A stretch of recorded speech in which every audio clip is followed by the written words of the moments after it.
Hi, everyone. Thank you again for coming to tonight's presentation, The French and Indian War, Part 2. So this program is part of our series on the eve of the American Revolution, and our guest speaker, Dr. Jim Gibb, is going to be talking about individual events leading up to the creation of the Declaration of Independence. And this is all in alignment with the 250th anniversary of the Declaration of Independence, since that's coming up. Tonight's speaker is Dr. Jim Gibb. Dr. Gibb, correct me if I'm wrong, but Ray Sarnacki is also going to be presenting with you, or is it just you doing the I, I, presenting? I'm going to do most of the talking, but Okay, he's ready at hand to kibitz when necessary. sounds good. Okay. Jim, are you ready? I am. All right, we can go ahead and get started. Okay, well, thank you. Um, Good evening, everybody. Uh, just a couple of things first. Yes, some of this is informed by Ray Sarnacki's work, and he's provided me with some images and will, from time to time, I think, jump in and correct me or elaborate on what he thinks might require elaboration. Also, Amy Broussard is on the call, and I hope that she will jump in and correct any mispronunciation of the French or the English for that matter. As I go along, I'm not trained in French, so you'll have to bear with me a bit. So anyway, last time I spoke, it was the French and Indian War Part One.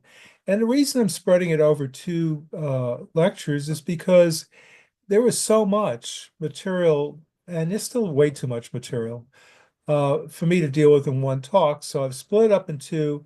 And tonight I'm going to talk about the French and Indian War, uh, primarily in New York, the colony of New York, and Acadia. I'm not going to be talking a lot about military action. Frankly, I don't know a lot about the specifics of battles and even a lot of the strategy and tactics. What I want to do is focus on those things that I think have some bearing on subsequent developments, particularly regarding our Declaration of Independence. So, just as a reminder, I showed this slide, this one and the next one last time, and we're focusing here. We've got the end of the War of the Austrian Succession, also referred to as King George's War, in the 1740s. And as a result of that war, the French ceded control of certain parts of Canada to Great Britain. And this map, again, I showed this last time, shows you the light blue is basically French country. The purple are those areas that the French held but ceded to Great Britain at the end of King George's War in 1748. So that includes the Hudson Bay area, uh, Newfoundland, and Nova Scotia. The kind of peach color, of course, are the British colonies, but you'll notice that the French blue cuts across parts of that. Uh, Certainly parts of New York, Western New York, Western Pennsylvania. And down, of course, that kind of orange is Spanish territory. Okay, so what we're looking at here with the French and Indian War is the British deciding that they just want to get the French out of North America, or at least that part of North America that's sort of north of what is now Louisiana. So starting in New York, and this is the part that Ray might be kibitzing on because he's actually done some archaeology in this area. Again, I think I showed you this slide last time, and it's a plan, an attack plan. We heard a lot about attack plans lately of the British government to basically get the French out. And General Braddock, who I talked about last time, was the commander-in-chief of armed forces in North America. His job was to take Fort Duquesne and then to head north to Fort Niagara. We have, move this out of the way. We have Governor William Shirley, who was supposed to take Fort Niagara, Mhm. and General William Johnson, who was supposed to take Crown Point, and then this fellow Monckton, uh, going from the British possessions in Newfoundland to basically take and secure the maritime provinces. Just to give you an idea where we are this is a plan of 1755. In the summer of 1755, General Braddock was defeated. He and his two regiments, well, he died. His regiments retreated with heavy casualties. So he never was able to take Fort Duquesne, which is modern day Pittsburgh, and therefore never made it up to Fort Niagara. Governor Shirley made it up to Oswego, which is on the south shore of Lake Ontario, sort of in the area of where the Large N in Niagara is. Spent a lot of time securing his position in Oswego, uh, not making it to Fort Niagara, so he kind of failed. William Johnson headed north and managed to hold a position at Fort George, but never actually made it up to Crown Point as part of the 1755 campaign.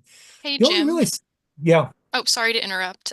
There's a message in the chat that says Johnson wasn't a general, he was civilian. yeah. Well, he wasn't. I don't know what his rank was. He was basically militia. He wasn't a British officer. That He, is true. Of yeah, course, Governor William Shirley was. he was also the liaison between the Crown and the Native Americans as well. Right, right, yes. And William Shirley wasn't a general either. You know, he was a governor, but he took it upon himself to lead forces in the field. Uh, Monckton was the only really successful one in terms of doing his job, which was to get the French neutrals out of Acadia. But I should point out that it took several years, and the major event was in 1755, and I'll be talking about that this evening. But he never got all of them out.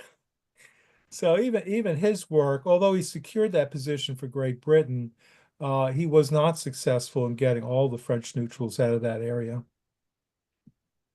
So I'm going to start off with New York State, the New York frontier. Uh, a lot of this work was done by the late David Starbuck, who Ray and I both knew. I knew him. He was something of a mentor of mine when I was in graduate school for a year up at Boston University.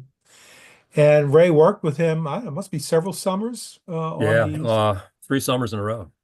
Yeah. So as a volunteer. Hmm. So we both got to know him pretty well. He's in some ways he was a more interesting character than some of the other. To say the Uh, least. yeah, but there he is, actually in an area that Ray had excavated, Bastion at Fort George. Just to go back for a little bit, just as a point of comparison, last time I talked about Fort Necessity, which George Washington built out of necessity um, in his initial foray into French territory in 1754, the year before. He ambushed the French and Indians, killed a bunch of them, realized that he was probably in deep trouble, retreated back to this point, Great Meadow in western Pennsylvania, and built this stockade around a log cabin where he stored equipment. You can go visit that site today, but I want to draw your attention to the uh, the earthen berm around the fort. It's quite low. I mean, I don't have a scale here, but I'm guessing it's about 2 feet high. Presumably, Washington would have built a much higher earthenwork around this stockade. Mhm. But the point is, this is very thrown together, and it's going to stand in considerable contrast to the stuff we're going to be looking at this evening. And just the map again, I showed you this last time of Pinky Harrington's excavations showing the trenches in dark black, in the black that would have represented the ditch around the earthwork. I think it needs some revisiting because he's got an interior ditch and an exterior ditch, and in building an earthenwork fortification, the ditch would be on the outside, not the inside. So that might be ready for some reinterpretation. But still, it's a very simple, thrown together sort of affair. The kinds of forts we're looking at in the French and Indian War in New England, in the North in New York, are these very substantial ones. This here at Fort George, I mean, you can see a small fortification here. You can see in the lower right-hand corner the outline of what was supposed to be a completed fort, but they only completed the one bastion, Hmm. and that's the one that Ray worked on. See, this Right. is this is the map I had in mind, Ray. Okay. That A is actually a stockaded fort that was built before Fort George itself. That was one of the original encampments. Yeah, but even that, I mean, I don't have a reconstruction of it, but that would have No, we been don't. much more substantial than Fort Necessity. Yeah. Um, let me see. I think I have it next. Yeah, let me go back here for a minute. So one of the things I'm going to point out, looking at a couple of these forts in New York, is that uh, they involve a huge amount of investment. They were occupied largely by British regulars. So the amount of investment in this war by the British and French governments was huge, Mhm. absolutely huge. And that's one of the things that precipitated the call for independence for reasons we'll get into. There's Ray. For those of you who don't know him, there he is standing above his excavation. Much Right? younger. Yeah, well, yeah, I guess. Uh, the pop-up serving to protect from both sun and rain, knowing what weather's like in the Hudson. But you could see requiring a ladder to get down into the excavation. These forts are huge. They are substantial. They require a lot of investment of labor. This is the top of that bastion that we just saw David Starbuck in and then excavated. So it's a lot of, I assume this is all dry laid stone, Ray?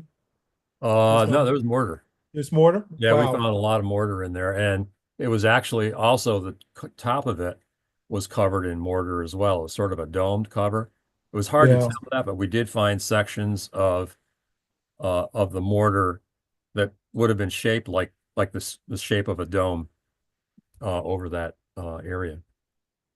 Well, you keep in mind that we're looking at the very base. I Hmm. assume we're pretty much at the bottom of Yeah. this stone fortification would have been quite high, and Hmm. a lot of the superstructure we're interested in is gone. And those stone walls collapsed along with the mortar, so that would account for the deposition of a lot of mortar. Hmm. And it's very possible, I don't know the situation of this particular site, but often places like this, after they collapse, local folks over the years cannibalize the stone for their own work. Um, Absolutely. yeah, although there are parts of New England where you'd wonder why. There's plenty of stone to go around.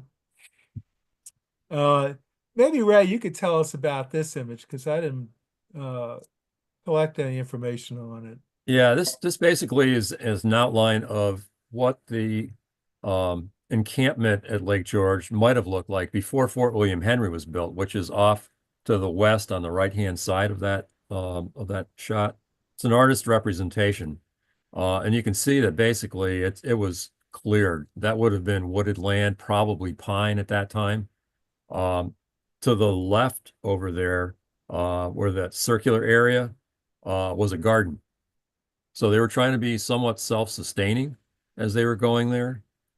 They had shipbuilding capabilities that you can see in the foreground there on the bottom of the screen, the bateau that they had built, uh, and that was used to sail uh, up. I'm trying to Sorry about remember which that. way it is. Sailing north. I can't remember. The lake actually flows north in this case, um, to attack Fort Ticonderoga, which was one of the objectives of establishing an encampment here. This would have probably been around 1756, sometime after that first Battle of Lake George, before Fort William Henry was built in 1756, 57. There were probably 2,000 people encamped there. Yeah, they were doing throughout this war. They were doing, and this extended up into the War of 1812 too.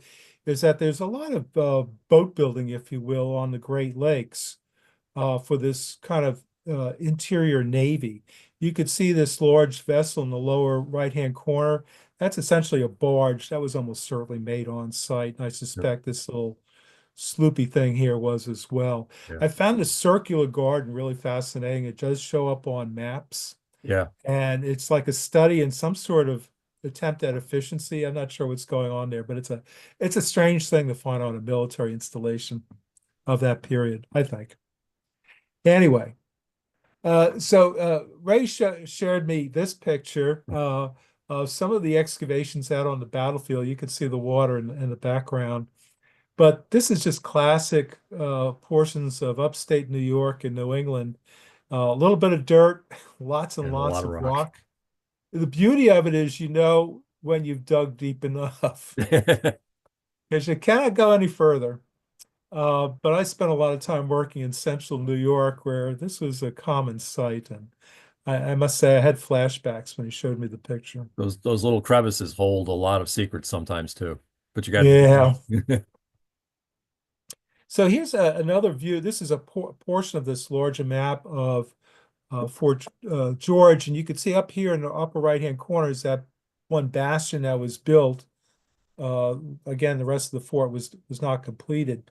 But the reason I'm showing you this is that we have these rectangles that represent military units. Basically, they're camping and they're numbered. But I circle this over here, headquarters, with a big tent. And the reason for that is the forts were places that secured supply lines. They were garrisons, so they could provide reinforcements. They could provide a place of retreat for an army, although I'm guessing if you have to retreat back to a fort, you're having troubles anyway. But headquarters is something that would move around. You know, they're tents, and Mhm. as as these units moved into the field, headquarters would move with them. Uh, Another view of this is what Fort Fort William William Henry.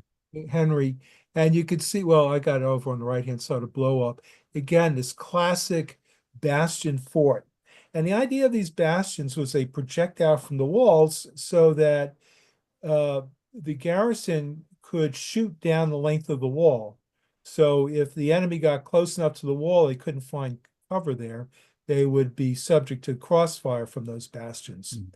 Classic military, European military design that occurred throughout Europe. Yeah. Actually, that Fort William Henry was actually log built as opposed to stone, which was Yeah. So a lesser investment, my guess is they were either building it more quickly or there wasn't that much stone in this little almost deltaic deposit here. no, there was a lot of stone there. 'Cause Is that wasn't there? that far. It's like maybe a half a mile between Fort George, which hadn't been built yet at that point, and Fort Yeah, William Henry. yeah. So I guess, yeah, log built means they did it in a hurry. At Crown Point, remember this was the destination for William Johnson. And again, you could see sort of the classic style, the smaller Fort Frederick, which was French and about 20 years earlier, right? Uh, Yes. and then the larger British built fort. Uh, Crown Point was targeted in 1755, but the French didn't abandon their position there until 1759, so it took a few years. Hmm. But again, you could see it's not as obvious here, but you could see these small rectangles that represent the encampments of various military units. I stole this off the internet. It comes from something called Adirondack Drone.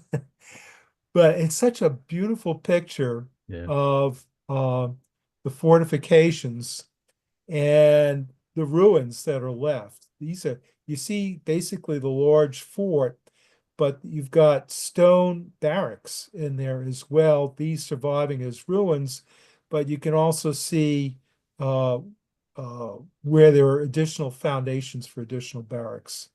So a fairly monstrous affair. It was, yeah. This is one of Ray's pictures. I wish we had a scale in there. Can you give us an idea of how high that is? If you look at that in the center of that picture, there's a sign which was probably about All six right feet. here. Yeah, 5 to 6 feet tall. Wow. So yeah, we're looking at 25 to 30 feet. Yeah, substantial. Yeah. And And again, a most lot of of that, rock. yeah, most of that comes from the earth and rock that's Mhm. excavated sort of exterior ditch. And so you're the parapet is relatively higher because outside of it you've got this ditch that's several feet deep.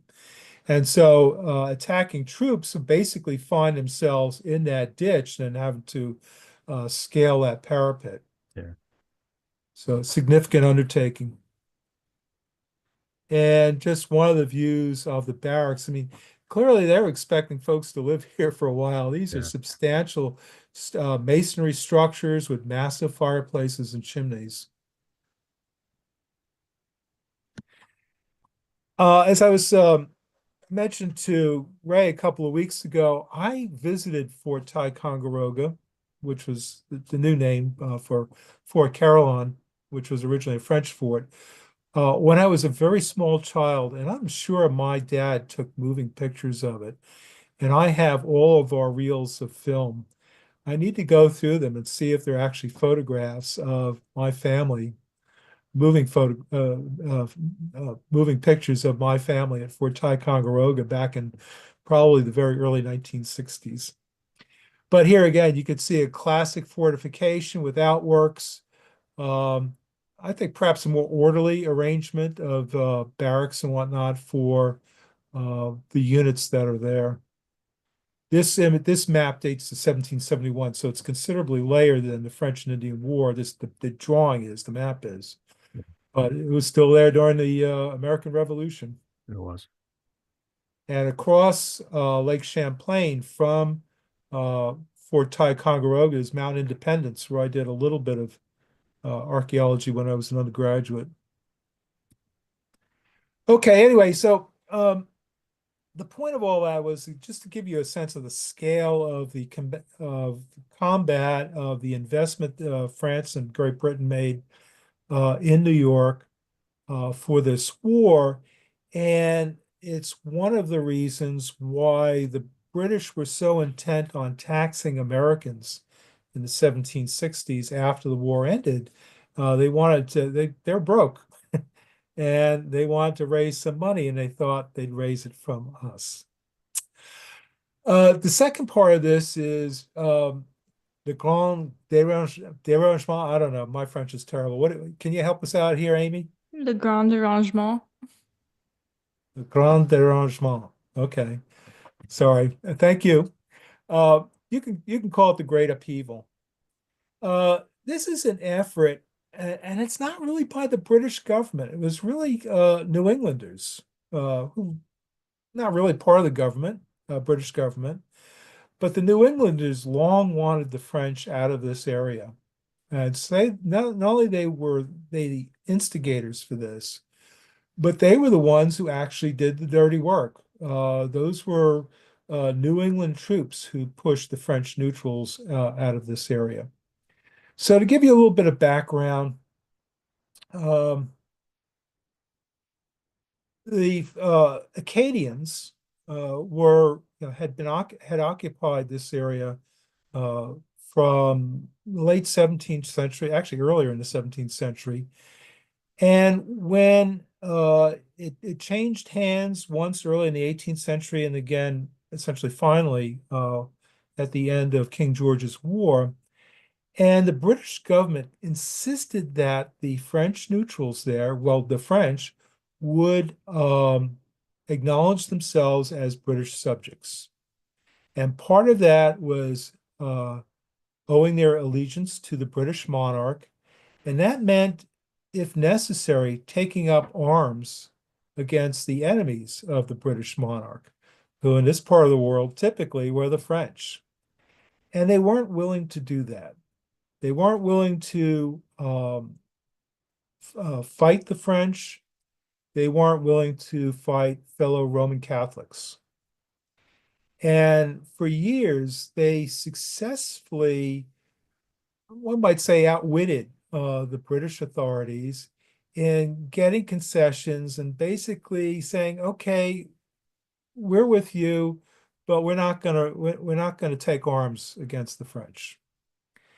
And that really frustrated the British authorities. Uh, Frankly, I mean, they were always saying that, well, we're worried about these people uh, taking up arms clandestinely against uh, the British. But and probably that happened from time to time. But I think it got to a point where it was really personal.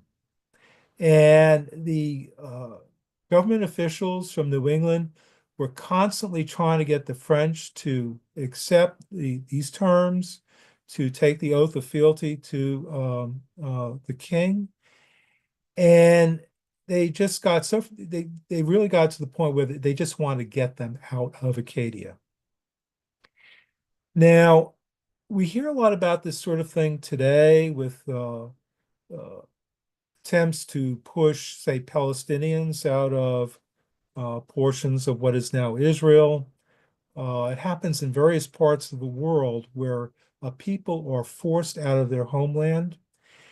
Anthropologists have looked at this phenomena and they've understood that they've got this aspect of development theory. They understand that when peoples are forced out of their homeland, they tend to experience rapidly increasing instances of alcoholism, suicide, domestic violence, people being forced, communities being forced out of their homes has significant ramifications, not only for the present, but also for their futures. And in this case, being forced out meant losing everything, which I'll get to in a moment. So anyway, as you recall from last month, the French finally abandoned Fort Duquesne because they felt they could no longer defend it against the British. So the British took a long time from 1755 to the fall of 1758 to get to Fort Duquesne. By the time they got there, the French had torched the place and moved out. So 1758 is kind of an important year for a lot of what happens in the French and Indian War. The French lost Fort Frontenac on Lake Ontario, which disrupted their supply lines. The Treaty of Easton in October of 58 really lost them the support of many Native American groups. And then finally, in the summer of 1759, Fort Niagara was captured. So basically, they had a losing strategy south of the St. Lawrence.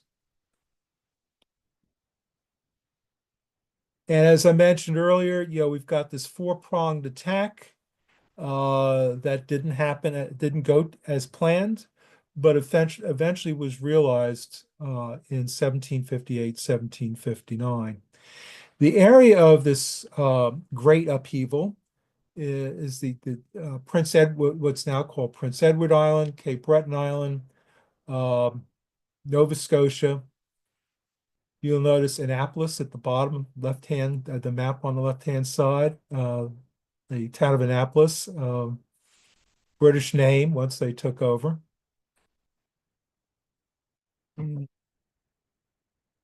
So we have this New Englander, Colonel John Winslow, a descendant of the separatists who settled Massachusetts in the early 17th century. And it was his job to oversee the removal of the French from Acadia. And so he brings a proclamation from Governor Charles Lawrence of Nova Scotia. Again, Nova Scotia after 1748 is a British possession. And this is the copy of the proclamation that he was supposed to issue at Grand Pre in 1755 in the name of Lieutenant Governor Charles Lawrence. And I have, let's see, yeah, I'm going to read this. Don't read it yourself. Listen to me. I have a golden voice.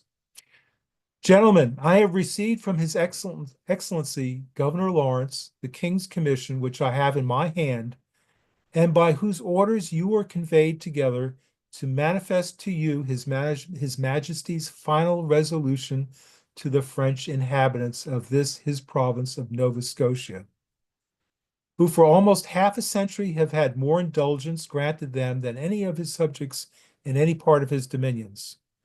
What use you have made of them, you yourself best know.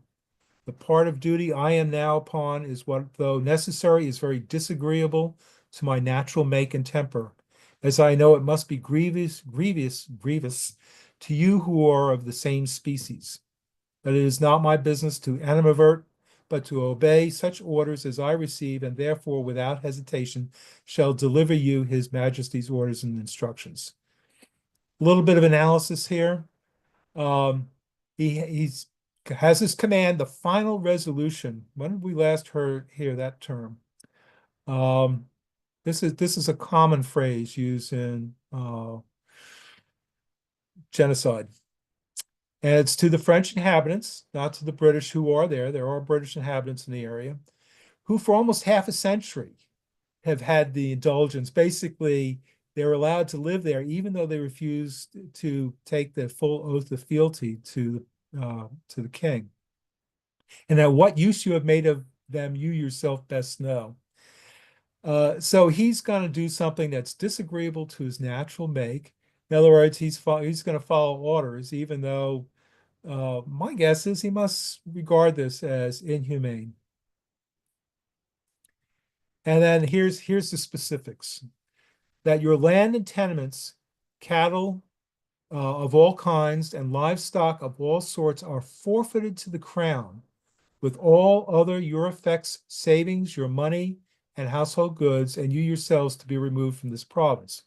So what that says is, you could take your money and household goods, whatever you can carry, but everything else, houses, fences, crops in the field, livestock, basically their wealth. It's not like they have a lot of money. Their wealth is taken by the crown. Thus, it is peremptorily His Majesty's orders that the whole French inhabitants of these districts be removed, and I am, through His Majesty's goodness, directed to allow you liberty to carry of your money and household goods as many as you can without discommoding the vessels you go in. Oops.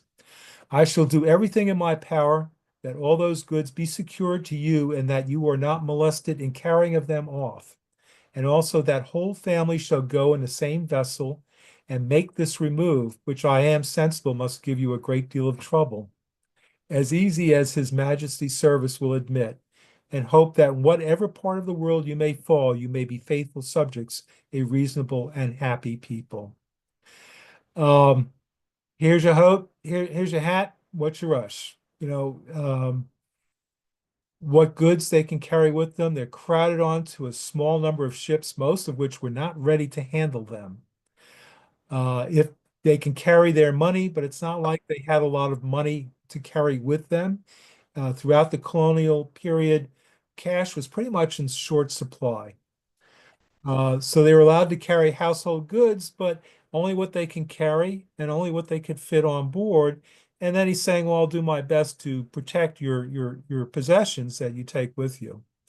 Um, uh, doesn't instill confidence. And understanding that this is causing these people a great deal of grief. Basically, it's as if their houses had burned down and they had no insurance. And all they had left was the money, were the clothes on their back. That's essentially how it worked. And of course, all those goods, you know, they're taken by the New Englanders who then occupied the area. They took the land and took whatever was left. This is not a shining light in Anglo-American history. And just, I mean, there are a number of images. You could find these on the internet, various sorts of period drawings, most of them after the fact, and some by people who weren't even there. just basically showing torching of the land. It occurred, again, it started in 1755, but they were removing French neutrals at least through 1758. After which it probably was no longer necessary as the French had to basically entrench. So you might ask, well, what's all this got to do with Maryland? Well, a whole bunch of those Acadians were shipped down to Maryland. 4 ships, each of them taking about 4 weeks to make it down to ports in Maryland, leaving in the early autumn of 1755 and arriving generally in late November. And so we've got several ships, the Dolphin, the Leopard, the Ranger, and the Elizabeth, and presumably there were other ships after the major event in 1755. And with some of these, we actually have numbers of people who are on these ships, the number of people on the ships. You can see they run around 200, 250, that neighborhood. They were probably incredibly crowded, and being stuck on a ship for a voyage you had not prepared for, with 200 plus other people, probably poorly provisioned, that 4 week trip must have been nightmarish. About 900 exiled to Maryland. I think there was something like in 1755, there's something like 7,000 who were removed, but approximately 900 expelled to Maryland. About 350 of them died by the end of the French and Indian War. They went to I've got listed the places they went to as far as we know. Snow Hill and Princess Anne down in the Eastern Shore. Oxford, Annapolis, of course, Baltimore, Lower Marlboro, which is on the Patuxent River, and Upper Marlboro on Patuxent as well. And 157 to Port Tobacco. So actually, Bob, before I leave this, Gregory Wood has written a wonderful book, and I'll show you it in a moment, on collecting all of his research on these Acadians exiled to Maryland. It's a wonderful book, and it provides a good basis genealogical for looking at these folks. What happened to them? A lot of them eventually moved on down to New Orleans, but for a number of years, there are a bunch of French Acadians living in Maryland. There's a portion of Baltimore near Fells Point called Frenchtown. 157 down in Port Tobacco. That's a little place. It would be interesting to find where these folks settled, at least temporarily. See if we can find sites occupied by them after the French and Indian War. And then finally for this evening, just want to say a few things about unification.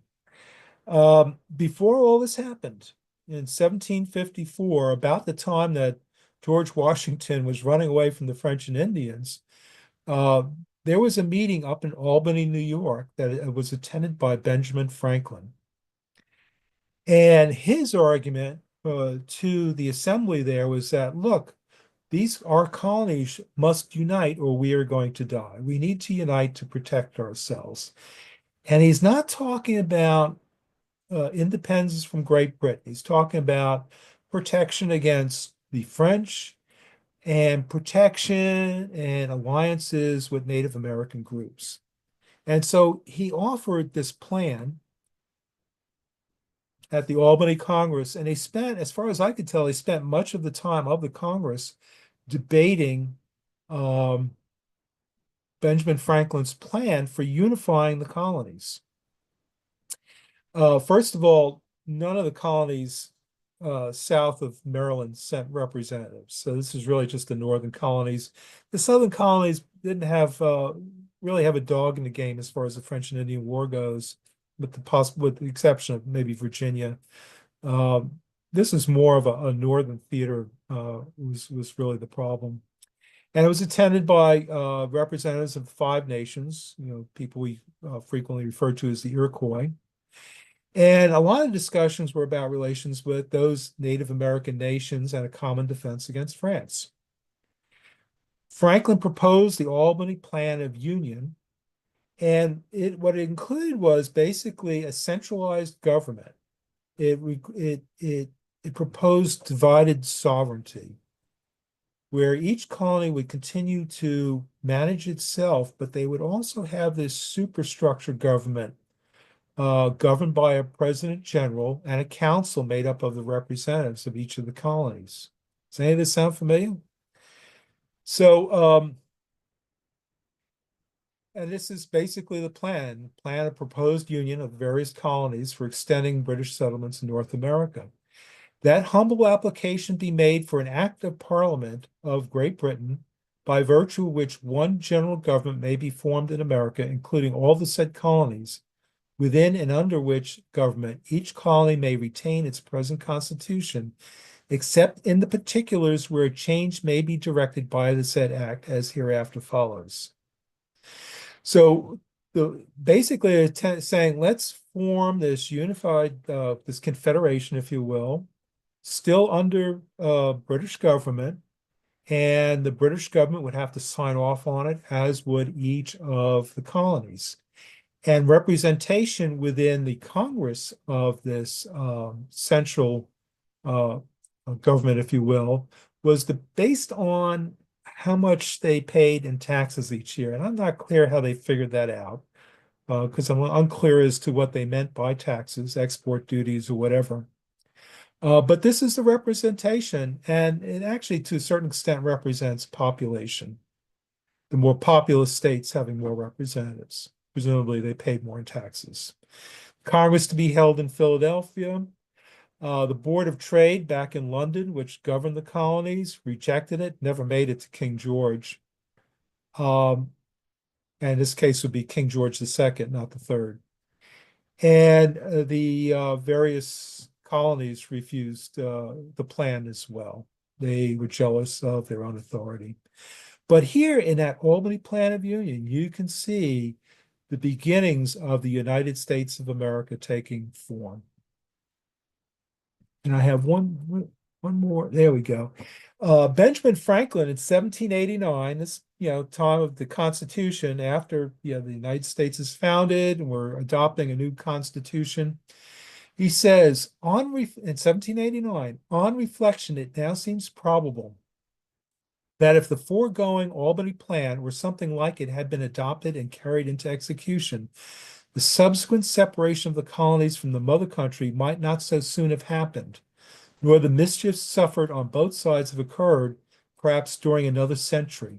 For the colonies, if so united, would have really been, as they then thought themselves, sufficient to their own defense, and being trusted with it, as by the plan, an army from Britain for that purpose would have been unnecessary. The pretenses for framing the Stamp Act, which we'll get to next month, would not then have existed, nor the other projects for drawing a revenue from America to Britain by acts of Parliament, which were the cause of the breach and attended with such terrible expense of blood and treasure, so that the different parts of the empire might still have remained in peace and union. Benjamin Franklin is saying, years after the fact, that if the Albany Plan or something like it had been adopted, independence from Great Britain may not have occurred until the following century, sometime in the following century, and maybe under very different circumstances that wouldn't have been so bloody and so protracted. So anyway, got the end of the 7 Years' War. France lost all of its territories in North America. The Indians, particularly the Iroquois and related Iroquois and Algonquian groups, no longer could play one side off another, the British against the French, although when the American Revolution came along a decade or so later, they were back in that position. The proclamation of 1763 at the end of the French and Indian War restricted colonization to the east side of the Appalachian Mountains. And so the British colonists could not move beyond the Appalachian Mountains. And that was a major point of contention that led to the Revolutionary War. Folks wanted to move on westward into Indian territory, which would have caused a great deal of conflict.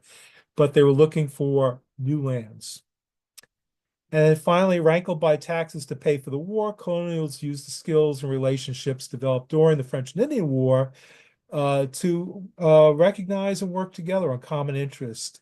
The Albany Congress was a landmark meeting, and it's throughout the war that the colonists realized that, we kind of take care of ourselves, actually. And once the war was over and the French were out, who needs the British Army? And that means you don't need 15,000 or 30,000 British regulars billeted here in the colonies, which would have cost a lot of money, and which ostensibly was the reason behind the Stamp Act and the other taxes that the British government tried to impose on the colonies. So,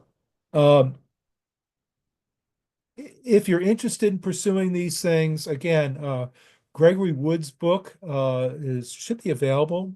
Shouldn't be hard to find. A Guide to the Acadians in Maryland. It's largely genealogical. It's got a introductory section on the history. It talks about, what was going on in Acadia.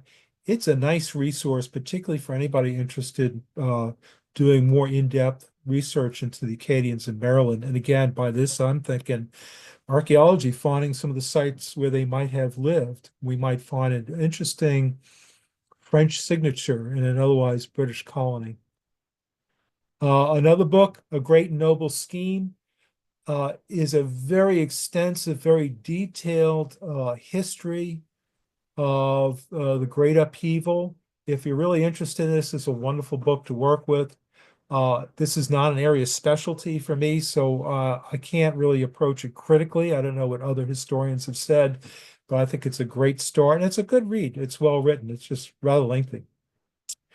Empires at War, Ray recommended this, and the next one, I have not read this one yet, but it really is about the kinds of things I'm talking about this evening and last month, and that is this French and Indian War is really pivotal in a trajectory that leads us to the American Revolution. Yeah, the one thing So, about that book, it also looks at the broader context of the conflict as it took place in Europe as well, mhm. and how that affected what happened here. Yeah, that's really important. We tend to be very focused, whether it's historians or archaeologists, especially archaeologists, tend to be very focused on very small locales, and we tend to lose that larger picture. This didn't happen in isolation. The French and the British were banging away at each other for a century. And this other one also recommended by Ray, Empires in the Mountains. Uh, Ray, you have anything to say about that? Yeah, no, just a very good focus on exactly what happened in the Adirondacks, looking at the various battles, not so much as what happened minute by minute, but sort of the overall strategy of how people were looking at this and what they were trying to accomplish. Looks at a lot of the forts. We didn't talk much about Fort William Henry, which is a fascinating description of what happened there. That's the whole thing that happened that James Fenimore Cooper wrote about in Last of the Mohegans, which was very fictional and embellished to some extent, but a very good book. And Bloody Mohawk, again, I've not read this one yet. Obviously, by its title, it's much more focused on one theater Yeah, of that one contention. looks at things that happened between what is present day Rome, New York, where Fort Stanwix was, and Schenectady, the whole Cherry Valley and the Indian raids that took place there. William Johnson and that whole crew. Yeah, so lots of blood and guts in that one. Um, these two, this one and the previous one, are by local presses up in central New York, Catskill. I think you probably should be able to still get them fairly easily in this day of the internet. Yeah. And this one, an edited volume by, among others, the archaeologist Larry Babbitt's, focusing on frontier forts of that particular period. I haven't looked at this one yet, but I suspect it's a good work to begin with when exploring these sites. Most of these forts have not been extensively investigated. When you think about how large they are and how we excavate in 5 foot by 5 foot units or 2 meter by 2 meter units. They're big. Yeah. And we're kind of scratching the surface. Yeah. It's amazing the number of forts that were built and how close they were too. Some of them Yeah. within 10 miles of each other. Well, that's what you needed to defend your supply Yeah. lines and to provide, to avoid the Braddock mishap. You want to be able to retreat to a secure location fairly quickly and close by, and also be able to call upon additional troops to help. Although in Braddock's situation, that didn't seem to help. His rear guard just ran into his retreating troops, creating a Yeah. bigger mess. A couple books, 3 books by Dave Starbuck. I've read The Great Warpath. I'm not familiar with the other two, but these also should be available. And then finally, Henry Wadsworth Longfellow's Evangeline. I read this as an undergraduate. It's an epic poem, but it's very accessible, and you can get it anywhere. You can find it, you can probably find the text, complete text online. Yeah, you can. Uh, and it's fictional, but it really conveys a sense of what this event did to these people, even though it was written nearly a century after the fact.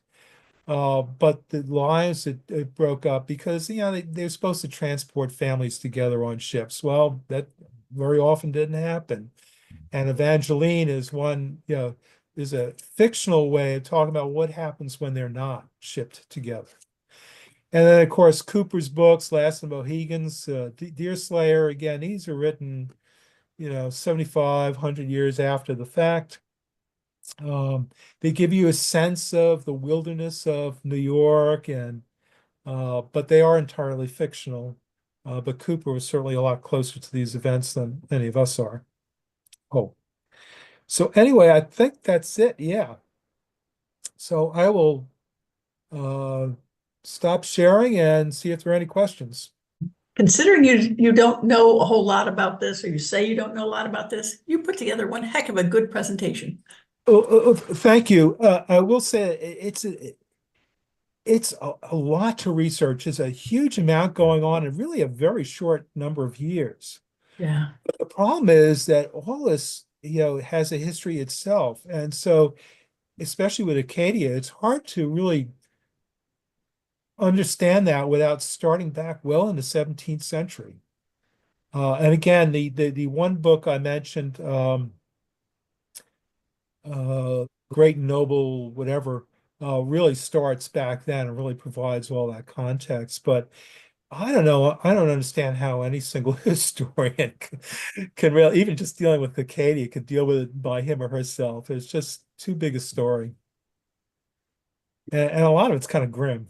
I must say, reading the Great and Noble, whatever, which the British perspective is a great noble thing, removing these folks. But I must say, I was very much amused by the constant French neutrals tugging on the British beard. I mean, they're just outmaneuvering them, making fools of themselves, making fools of the British. So, and of the New Englanders particularly. So, I mean, there's actually an amusing part of the book, but the Didn't do him any actual, good. yeah, I mean, in the end, the actual removal was really a sickening thing. Kind of like And the Trail of Tears Here, down here. you're wrong. we can make a list. Don Chomet has a book on the wartime and on the lakes on Arcadia. It's a new book. Oh, really? Yeah, Wow, I didn't know he was still writing. it is. Well, that's worth getting a copy of then. Don Chomet was a long time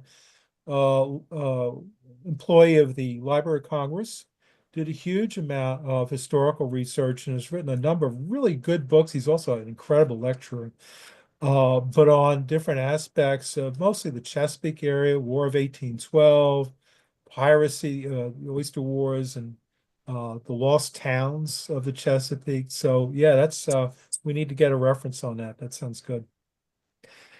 Anything else? Any other questions? The next few lectures is going to be much less archaeology. It's more of a documentary thing. But I'll try to squeeze some stuff in there anyway. thank you all for attending this evening. And hopefully I'll see you all back next month.